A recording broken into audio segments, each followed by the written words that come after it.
अनोखा इंसाफ। ये कई वक्तों की बात है। किसी शहर का काजी मुर्गी लेने बाजार गया। दुकानदार दुकान बंद कर चुका था। वो एक ग्राहक के लिए मुर्गी ज़िबा करके उसका इंतजार कर रहा था।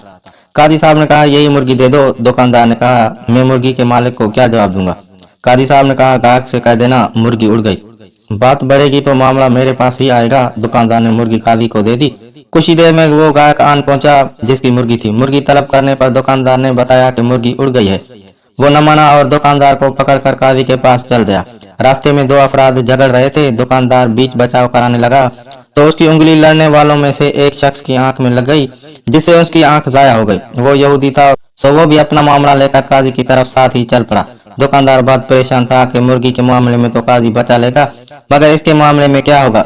दुकानदार सोच सोच कर इतना परेशान हुआ कि अचानक हाथ छुड़ाकर भागा और मस्जिद के मीनार पर चढ़कर नीचे कूद गया। नीचे एक बूढ़ा शख्स खड़ा था। दुकानदार सीधा उस पर गिरा और वो बूढ़ा शख्स वहीं मर गया।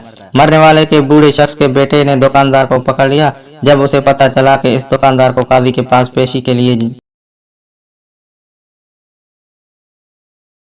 ले जा रहा था तो वो भी साथ हो लिया। मामला काजी की अदालत में पहुंचा तो सबसे पहले मुर्गी वाले ग्राहक ने अपना मुकदमा दर्ज करवाया। मैं मुर्गी ज़िबा करवा कर गया था। अब दुकानदार कैसे कह रहा है कि मुर्गी उड़ गई। भला मरी मुर्गी कैसे उड़ सकती है। काजी ने मुद्दई को गुस्से से देखा और कहा, क्या मरने के बाद दोबारा जिंदा होने पर तुम्हारा ईमान नहीं है। यह सुनकर वो डर गया कि कहीं कुफर का फतवा न लग जाए। उसने कहा, हाँ बिल्कुल, मैं मरने के बाद दोबारा जिंदा किए जाने पर यकीन रखता हूँ। काजी ने जवाब दिया, तो मुर्गी जिंदा होने पर क्यों नहीं यकीन रखते। बेचारा क्या करता। काजी के सामने फैसला तस्लीम करने के सिवा और कोई चारा भी नहीं था। काजी के पास दूसरा मुकदमा था कि दुकानदार एक यहूदी की आंख फोड़ दी थी और यहूदी कसास का तलबगार था।